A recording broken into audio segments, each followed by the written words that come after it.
Okay, we have an emerald ring.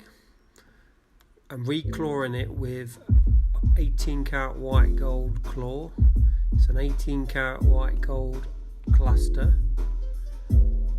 As you can see, I'm doing first fix on it. It's close. Okay, just make sure it's positioned well.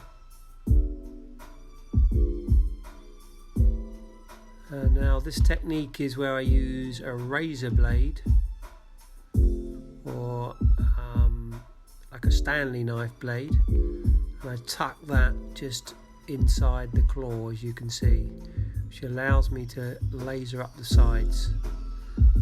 First side,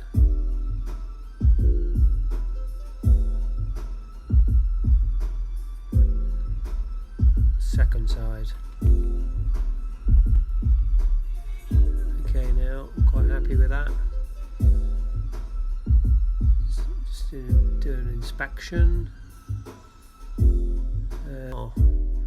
It's not polished yet, but that's the claw on. It looks the same as the others. Once it's polished, you wouldn't even know which claw was attached. Thank you for watching.